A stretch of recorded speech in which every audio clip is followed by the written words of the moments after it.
Welcome. आपका स्वागत है फ्रेंड्स आईलेट्स के चैनल पे, यूट्यूब चैनल पे। आज हम करने वाले हैं वोकैबुलरी, एडवांस्ड वोकैबुलरी। इससे पहले मैंने एक वीडियो डाली थी राइटिंग टास्क 2 पे, जिसका क्वेश्चन था typical teaching situation of teacher and students will not exist by the year 2050। To what extent do you agree और डिसएग्री। तो मैंने इसका आंसर आपको दे दिया है। अगर आपने अभी तक वो वीडियो नहीं देखी तो प्लीज़ जाकर, मैं ऊपर एक लिंक दे रहा हूँ आपको, वो देखिए पहले, फिर आप इस वोकैबुलरी को 24 एडवांस्ड वोकैबुलरी फ्रेजेस हैं आइलेट्स में, 8+ राइटिंग बैंड ऐसे के लिए, और 24 ही सेंटेंसेस है आपके लिए। तो अगर आपने सब्सक्राइब नहीं किया है तो प्लीज़ सब्सक्राइब क्लिक कीजिए बटन पे और बेल आइकन भी दबा दीजिए। चलिए शुरू करते हैं। नंबर 1 हमारे पास है रोल एंड ड्यूटीज। तो रोल एंड ड्यूटीज, पहले हम इसका मतलब समझने की कोशिश करते हैं। ड्यूटीज होता है कि जो आपको काम दिए गए हैं। रोल मतलब आपका रोल क्या है, टीचर हैं आप, प्रिंसिपल है या क्या है। तो इंग्लिश में आल्स में कॉलोकेशंस होते हैं, कुछ वर्ड्स हम इकट्ठे यूज करते हैं, उसके एक्स्ट्रा वोकैब में नंबर होते हैं। तो ये जो होंगे सारे ही जो फ्रेजेस होंगे, जो कॉलोकेशंस होंगे, जो हम आज करने वाले हैं।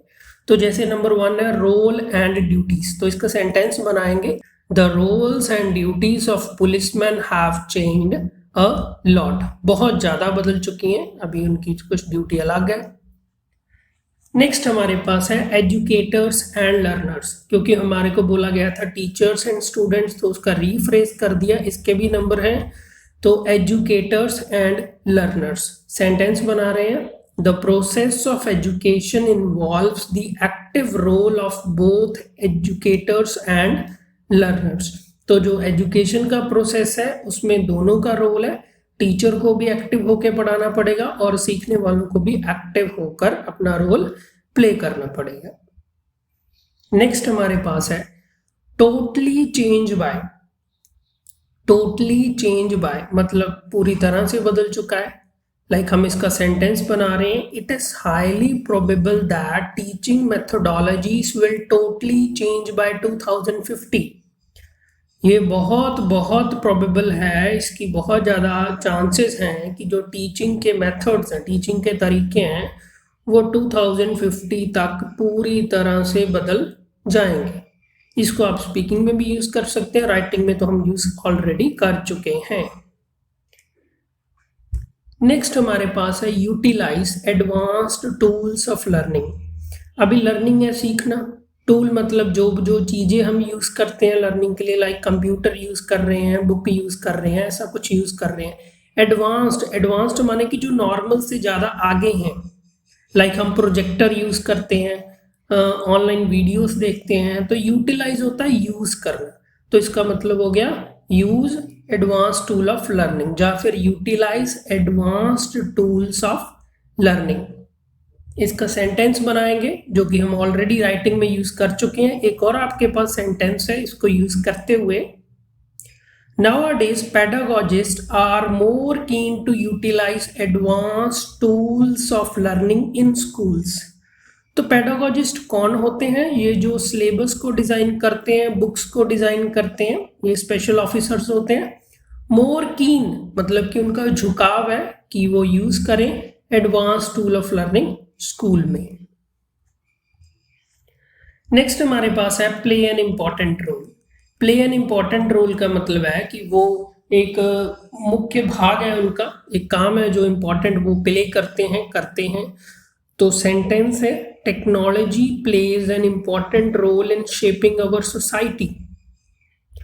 तो हमारी सोसाइटी को एक दिशा देने में, एक बदलाव, अच्छा बदलाव देने में टेक्नोलॉजी का बहुत बड़ा हाथ है।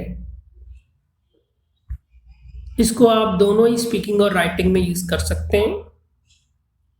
नेक्स्ट हमारे पास है advancements in the field of. Advancements होता है कि जो अभी चेंजेस हो चुकी हैं, जो बहुत ज़्यादा वो बढ़िया आ चुका है, तो वैसा कुछ बोल रहे हैं, तो इसको हम यूज करेंगे, recent advancements in the field of artificial intelligence has meant that you can create your app without any knowledge of programming। तो अभी जो एआई बहुत ज़्यादा इंटरनेट पे चल रहा है, तो उसकी फील्ड में जो अभी चेंजेस हुई हैं, जो अभी नया बदलाव हुआ है, तो उससे हम बिना प्रोग्रामिंग के नॉलेज के अपना ऐप बना सकते हैं। उसको हम इस तरह इंग्लिश में बोल सकते हैं। आगे हमारे पास है पॉपुलैरिटी ऑफ ऑनलाइन क्लासेस। तो ऑनलाइन क्लास बहुत ज़्यादा मशहूर है। तो the popularity of online classes is irrefutable. Irrefutable का मतलब है कि जिसको हम झुटला नहीं सकते, जिसको हम नकार नहीं सकते। नेक्स्ट हमारे पास है N important change. N important change का मतलब है कि बहुत ही ज़रूरी एक बदलाव। अभी वर्ड यहाँ पे सेंटेंस में यूज़ किया है इंक्लूजन। इंक्लूजन का मतलब होता है addition. An inclusion of online classes is an important change. तो जो ऑनलाइन क्लासेस को हमने ऐड किया है वो बहुत ही एक इम्पॉर्टेंट चेंज है, एक इम्पॉर्टेंट जरूरी बदलाव है। आगे हमारे पास है अवेलेबिलिटी। अवेलेबिलिटी का मतलब होता है मौजूदगी, जो हमारे पास है। अवेलेबिलिटी ऑफ लर्निंग मटेरियल्स, इसको हम दोबारा से एक और सेंटेंस बना के यूज करेंगे। द वास्ट, वास्ट होता है बहुत ही ज्यादा। The vast availability of learning material on the internet promotes learning. तो इंटरनेट पे अगर कुछ सीखना है तो वो कैसे हो सकता है कि अभी तो बहुत ज़्यादा मटेरियल पड़ा है सीखने को।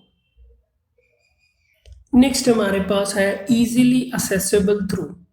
मैंने पहले भी इसके बारे में बात की थी। असेसेबल मतलब जहां जिसको हम प्राप्त करना पॉसिबल है, आसान है।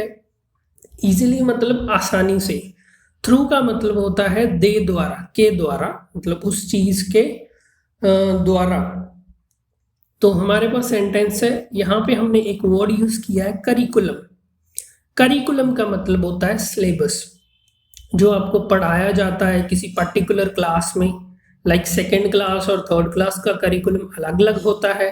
तो सेंटेंस बनेगा school curriculum is easily accessible through school website. तो आप स्कूल की वेबसाइट ओपन कीजिए, अगर है तो उसमें आपको सिलेबस मिल जाएगा। अभी पोर्टेबल डिवाइसेस का मतलब होता है कि पोर्टेबल मतलब जिसको एक जगह से दूसरी जगह ले जाना आसान हो। लाइक लैपटॉप एक पोर्टेबल डिवाइस है, पीसी नहीं है। मोबाइल एक पोर्टेबल डिवाइस है। It is easy and convenient to carry portable devices. अभी ईजी एंड कन्वीनियंट फिर से कोलोकेशन है, इसको नोट कर लीजिए। आप जब भी वर्ड ईजी यूज करें उसको साथ में एंड कन्वीनियंट बोल दीजिए, आपको काफी बढ़िया बैंड स्कोर मिल सकता है। तो it is easy and convenient to carry portable devices. अभी इन डिवाइसेस को ले जाना बहुत आसान है। कन्वीनियंट का यहाँ पे मतलब है सुविधाजनक। इजी तो आसान हो गया। नेक्स्ट हम ले रहे हैं प्रमोट इंडिपेंडेंट लर्निंग। अभी प्रमोट है बढ़ावा देना। इंडिपेंडेंट लर्निंग मतलब खुद से याद करना, खुद से सीखना, खुद से बिना किसी की मदद के। तो इस पे हम सेंटेंस बना सकते हैं online courses promote independent learning. जो ऑनलाइन कोर्सेज है, प्रमोट होता है बढ़ावा देना, फिर से ठीक है, वो क्या करते हैं इंडिपेंडेंट लर्निंग को प्रमोट करते हैं। अभी हमें टीचर की जरूरत नहीं है, वो रिकॉर्डेड लेसन है, कुछ को असाइनमेंट्स है। अगर हम उसको फॉलो करेंगे तो हम उस कोर्स को या सर्टिफिकेशन को कंप्लीट कर सकते हैं। आगे आ रहा है कोर्स वर्क। कोर्स वर्क फिर से जो पढ़ाया जाता है एक्चुअल में, लाइक बुक कोर्स वर्क है, नोट्स कोर्स वर्क है, ठीक है। These days the course work is in digital form. तो जो भी आपको असाइनमेंट मिलती है नॉर्मली वो पीडीएफ के फॉर्म में आपको डिजिटल फॉर्म में मिलती है, सॉफ्ट कॉपी मिलती है, हार्ड कॉपी नहीं मिलती। तो उसको हम बोलते हैं डिजिटल फॉर्म। तो सेंटेंस बना कि आज के दिन, मतलब इन दिनों में, अभी के दौर में, तो जो कोर्स वर्क है वो डिजिटल फॉर्म में होता है। अभी हमारे पास है fill the gaps in the learning. तो गैप्स पहले से ही पता है कि जो कुछ रह जाता है, जो हमें समझ नहीं आता, वो लर्निंग को गैप कहलाते हैं, लर्निंग में गैप्स कहलाते हैं। तो हमें लाइक एक कंसेप्ट समझ आ गया, उसको अप्लाई करना नहीं आया, बट हमें कैलकुलेशन आती है, तो हमारे पास गैप रह गया, उसको कंप्लीटली अभी अंडरस्टैंड नहीं कर पाए। तो सेंटेंस देखेंगे Students take the help of internet while doing home assignment and fill the gaps in their learning. अभी स्कूल में उनको कुछ समझ नहीं आया तो वो इंटरनेट की मदद से एक तो अपना होम असाइनमेंट नोट कर लीजिए, होमवर्क का सिमिलर वर्ड है होम असाइनमेंट, हम इसको ऐसे में यूज कर सकते हैं, स्पीकिंग में भी यूज कर सकते हैं। तो ये इंटरनेट की मदद लेते हैं होम असाइनमेंट करने के लिए और जो भी उनको समझ नहीं आया उसको समझने के लिए। आगे हमारे पास है require the aid of. Aid मतलब होता है हेल्प, रिक्वायर माने की जरूरत है, तो किस चीज की जरूरत पड़ती है। लाइक सेंटेंस बनाते हैं, sometimes learners require the aid of tutors to clear their doubts. तो जो सीखने वाले हैं वो ट्यूशंस यूज करते हैं, ट्यूटर्स की हेल्प लेते हैं, जो भी उनके डाउट्स हैं जो शायद स्कूल में क्लियर नहीं हुए उसको क्लियर करने के लिए। अभी 10 को मैं रेकमेंड करता हूँ नॉर्मली कि आप जब भी किसी पॉइंट को एंड कर रहे हैं, लाइक BP1 में आप 2 पॉइंट एक्सप्लेन कर रहे हैं तो उसको कंक्लूड आप अलग से कर सकते हैं, तो 10 की यूज कर सकते हैं। और अगर आप एक ही पॉइंट पे चल रहे हैं पूरे BP1 पे तो 10 को यूज कर सकते हैं उस बॉडी पैराग्राफ को कंक्लूड करने के लिए। तो इट कुड मीन, इसका मतलब हो सकता है, does सेंटेंस देखते हैं, does it could mean an increase in schools offering education online। तो इसका मतलब हो सकता है कि जो स्कूल जो ऑनलाइन एजुकेशन दे रहे हैं वो उसमें बढ़ावा होगा। और हमारे पास है the advent of online classes. Advent होता है उपज या जन्म, तो सेंटेंस देखेंगे, the advent of online classes also mean that a teacher can teach more number of students. अभी इसका मतलब है कि ये जो ऑनलाइन क्लासेस शुरू हो चुकी हैं इसका एक मतलब ये भी है कि अभी एक टीचर बहुत ज़्यादा नंबर के बच्चों को पढ़ा सकता है। लाइक पहले क्लास में शायद 30 या 40 बच्चे होते थे, अभी तो वो 200 बच्चों के एक जगह पढ़ा सकता है ऑनलाइन क्लासेस। आगे हमारे पास है from the comfort of their home. इसका मतलब है कि कंफर्ट होता है जो आराम हमें मिलता है, आरामदायक हो, वो कंफर्टेबल होता है, और जो हमको उससे आराम मिलता है वो कंफर्ट होता है, तो वो घर से ही अपने इसको कर सकते हैं। It has become easy to learn a new language from the comfort of home. तो घर से ही आराम से बैठे बैठाए आप एक नई लैंग्वेज को सीख सकते हैं, इसको हम बोलते हैं कि from the comfort of their home, learn from the comfort of their home.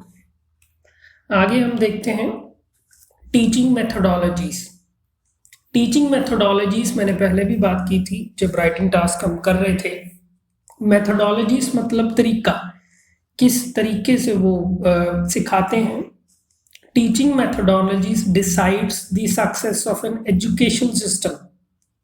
अभी जो पढ़ाने का तरीका है उसका वो कामयाब है कि नहीं है, बच्चे पढ़ रहे हैं नहीं पढ़ रहे, रिजल्ट आ रहा है नहीं आ रहा है, वो किस पे डिसाइड कर रहा है, डिपेंड कर रहा है मेथड पे, सिखाने के मेथड पे, टीचिंग मेथोडोलॉजीज।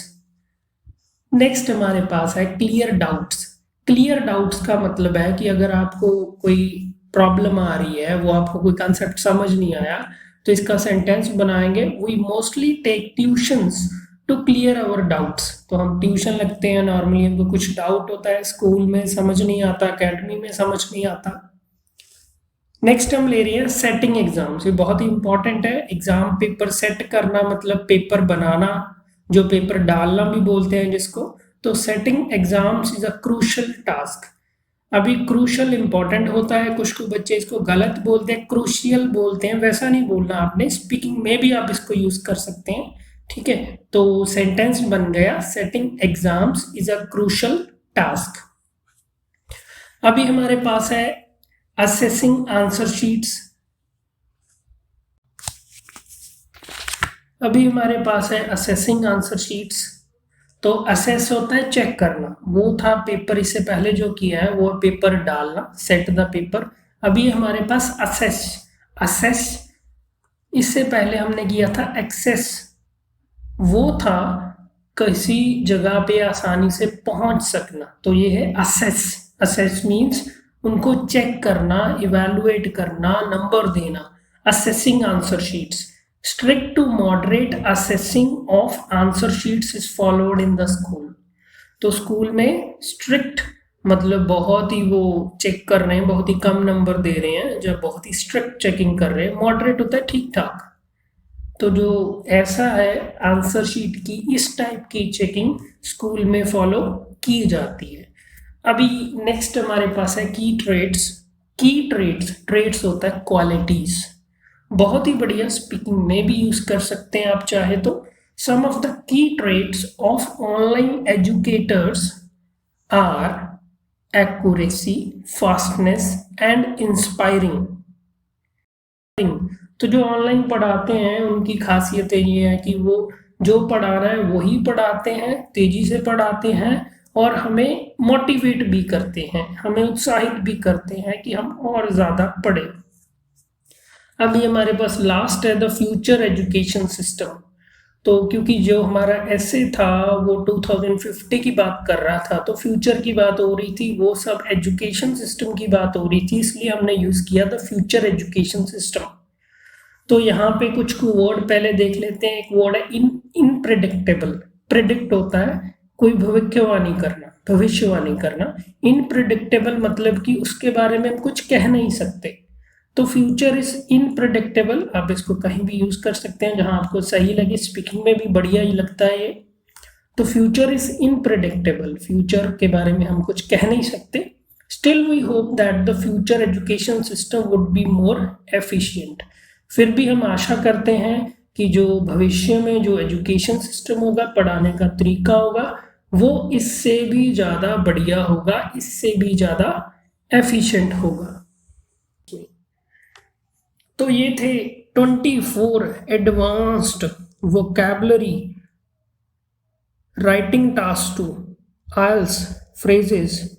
मैं आशा करता हूँ कि आप इसको समझेंगे, अप्लाई करेंगे और अच्छे बैंड स्कोर से आइल्स को क्लियर कर पाएंगे। अगर आपने अभी तक लाइक नहीं किया है तो लाइक कर दीजिए मेरी वीडियो को, लाइक, सब्सक्राइब और शेयर जरूर कीजिए। फ्रेंड्स, आइल्स